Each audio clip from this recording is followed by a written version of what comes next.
Andrea James, the FreeHer podcast, all things ending incarceration of women and girls. Here, celebrating our 7th conference, FreeHer conference. And we're here as a special place this year. The theme of the conference is all about healing.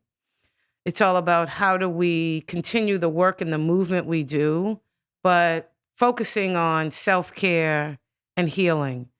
We're here in Puerto Rico, and we are so honored to have with us Stacey Henley.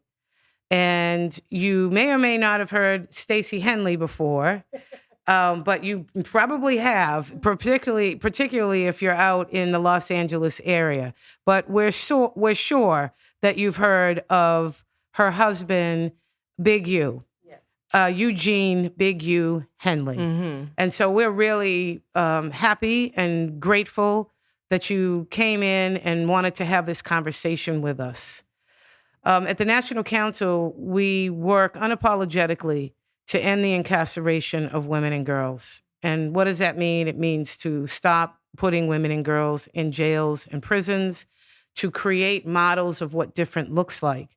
And we were really interested in speaking to you, Stacey, because of the remarkable work that you're doing in Los Angeles with your organization. Can you tell us a little bit about, not a little bit, we want to hear a lot about developing options. First of all, give us some history to developing options. What was the catalyst to the organization working with young people in Los Angeles for you? Okay. So developing options, that name was born when I call him Dante. So I don't refer to him as Big U. So when he got out of jail, his stepfather had an organization called Ex-Offenders Fellowship Network. The acronym is EFN. And when we were trying to use that to do things, it was kind of scary because people would be like, ex-offenders, like, oh my gosh. So Dante changed the name. Well, we still have Ex-Offenders. That's our nonprofit. And developing options work as an auspices underneath of ex-offenders. So that's how that name came about. Developing options for young people or developing options for anyone. Help anyone develop what they need. And tell me a little bit, why did this mean so much to you?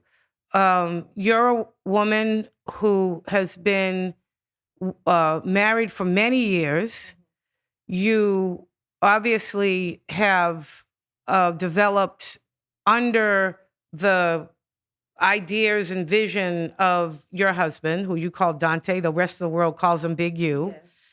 What for you, though? Why was it so important for you as a wife and a mother to do this work with young people in Los Angeles?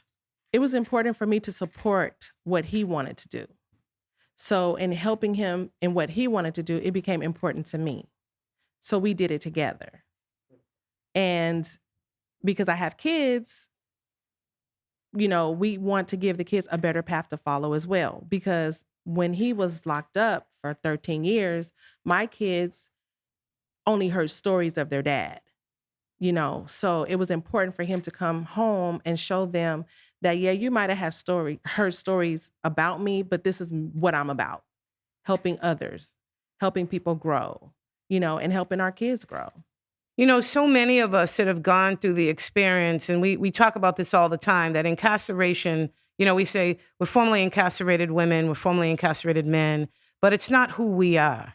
We now are more moving toward just saying, you know, I'm a person, I'm a woman, a mother, a wife who had an experience of incarceration. It doesn't say anything about the totality of who I am. And so I really appreciate that Big U really had that same kind of vision to think about, you know, particularly to our children. You know, my husband was this very same way, that he wanted our children to know there was a lot more to him than his many years of incarceration. And so I think that it's so very important that we try and find some way to figure out how to work with our young people. We've done that at the National Council with our girls through a project called Reimagining Communities, which is a hyper-focused, hyper-local focus on girls from 5 blocks at a time, really figuring out who are those girls and children who are in the community, particularly those who have a mother or a father who's currently incarcerated,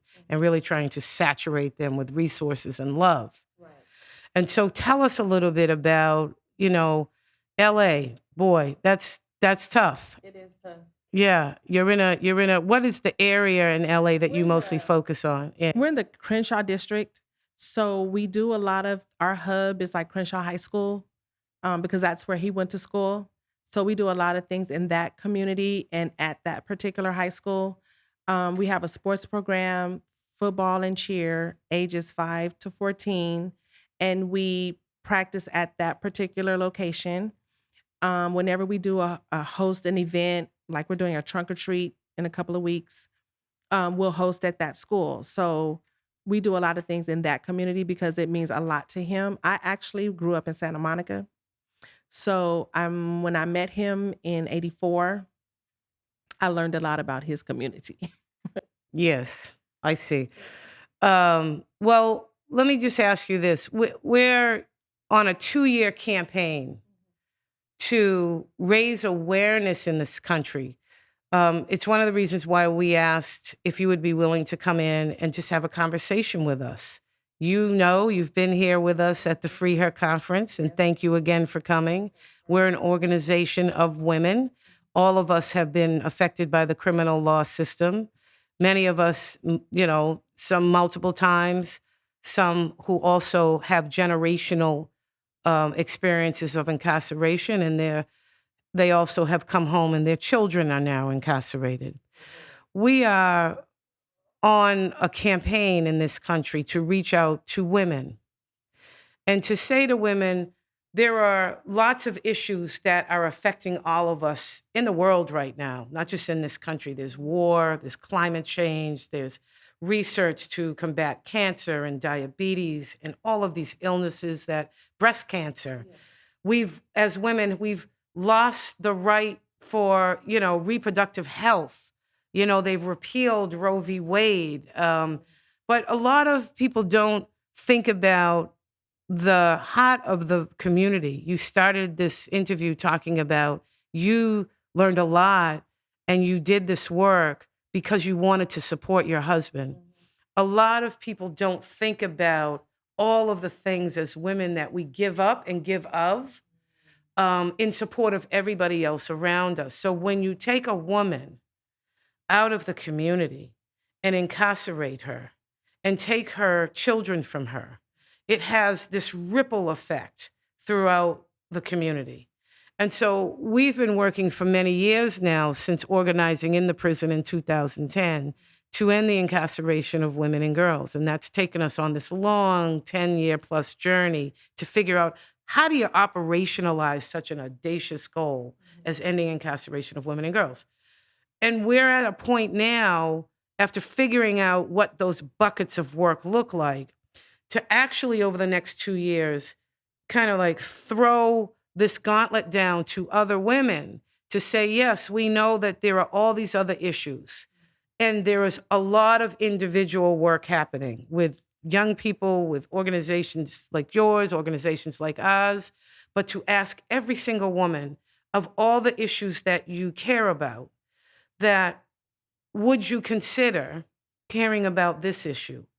As a woman, we're asking other women to care about the most vulnerable women and girls among us, and to just be aware of this national campaign called the FreeHer campaign that we're working on to close women's prisons. And it takes a lot of work to do that. We don't need a whole lot of 1 or 2 people doing a whole lot. We need a lot of people doing just a little bit. And so we really wanted to speak to you to just raise your awareness that there is a massive movement building derived from the prisons, from the women's prisons, to end the incarceration of women and girls. And we were hoping that you would at least be aware of that be able to share this with other people and to talk to your girls, because we saw a lot of boys on your Facebook page, rather on your website, and we're all for we're mothers. So we have sons, we have daughters, we have husbands, we have, loved ones. We get it. But we decided when we were in the prison in 2010 as women that nobody was talking about, and we're the fastest growing incarceration population in the country. And we decided that we were going to start advocating unapologetically for women and girls. So what when you hear that as a woman, what do you feel about that? Well, I have a daughter. She's 17, and Bless you. I would be devastated if anything had ever happened to her and she did something or didn't do something and she was incarcerated. And I understand the need for your movement. I understand that. I have a friend who recently died in prison. I'm not exactly sure what happened with her. We went to middle school together, and I just got a text one day saying we're doing a visual for so and so because this is what happened to her. And no one knows what happened. So I get that. And when the young lady was talking yesterday about the young lady that was here in Puerto Rico, it just hit me hard. And I know more men that have been to prison, but when you ask the ladies to stand up that have been in prison for like 30 plus years, I cried because I've not seen that. I've not seen that. And just to be a woman, to be a mother, to be an auntie, a grandma, or whatever, and to have to be away from your family, it's got to be tough. And the difference for a woman being incarcerated opposed to a man, I'm sure is way different.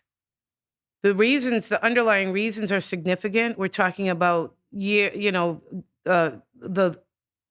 upwards of 85% of incarcerated women have histories of sexual violence starting in childhood.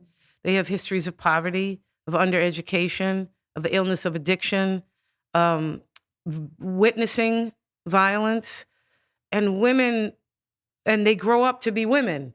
Many who become entangled in the criminal law system only because in this country we focus most of for the men as well, but the women hold the communities down. Prior to the shift to women, particularly Black women, becoming the fastest growing incarceration population in the country, Black men were it. And it was the women, it was those of us who were married to the men who were going in. We're going back to the drug war days, to the crack era. We were the people who were holding our communities down and trying to keep the families together, traveling to far off places and prisons that weren't right next door to our neighborhoods. And so, thank God for that. But still, you're out in California, that's called the Golden Gulag. I mean, you've got prisons running up and down the entire coast of California. And so it's very important, I think, for us to launch this campaign to raise awareness with every woman in the country, to say, no matter what you're doing, no matter what you're working on, no matter what your interests are, and even those women who are just like, well, you did the crime, you need to do the time, even asking them to open their hearts and minds up enough to be able to understand better what leads a woman to a prison bunk. What are those things? And who is this person? Because it's not just like with the guys, it's not just this blanket, one size fits all. Yeah. So I'm really happy to know that you guys are in Los Angeles. There's so much work that needs to be done there. Is there anything else that you would like us to know about the organization? And is this something that this experience you're having at FreeHer for the first time and being exposed to these amazing, you don't come out of 42 years of incarceration as a woman and, they're still standing. They're at the forefront of this fight. They're here. They come every year. We fought to get most of them out. What does that feel like for you in terms of sharing just the information that you've learned here? I have a lot to share. With my young girls in my cheer program, this is going to be a conversation, not just with them, but the moms as well, because every daughter has a mom, and if not, her dad. So I'm going to take the information back and speak with the people that I work with and let them know about your movement and what's going on. And then just talk to my girls and let them know that this is why we have what we have for you, to redirect, what's going on in your life. And if, we have a safe space, we have people that they can talk to, be expressive. So I learned a lot, and I met a lot of wonderful women in the last 2 days, a lot of wonderful women, and I've got a lot of literature to share when I go back. So I'm so happy to be here. Thank you. And I just want to say again, thank you for coming all this way. We said, we're going to invite Stacey Henley. I was like, I don't think she'll come. And you came. And we're really happy that you're here, because it's women like you who actually have a voice and are very well respected, who we are reaching out to as kind of like this top layer of sisters around the country who we can speak to about this campaign of just shifting public opinion, just raising awareness so that we can shift public opinion. And also there may be some women, there may be some of your moms who have been incarcerated who would like to know about the National Council. And, we're willing to connect and do anything that we can, but we really would like for them to know. We have a march and a rally coming up in Washington, D.C. on April 24th, 2024. It's the 10th anniversary of our first march and rally, where we were able, under the Obama administration, to push more than 50 women out serving life with no parole sentences. And so we're coming back, and it's deeper, it's wider. We have thousands of women coming from every single state in the country. California is really well represented, but LA, Sacramento, Oakland, the sisters are coming. So, and they're coming in their T-shirts and their banners to say we stand as women and girls, to say enough. This is not the response that we need to continue, and we will end incarceration of women and girls. So thank you so much, Stacey. Thanks Please for having give me. our regards to Mr. Henley. I will. Please let him know that we are greatly appreciative of the work that you both are doing in Los Angeles. Thank you. Thank you.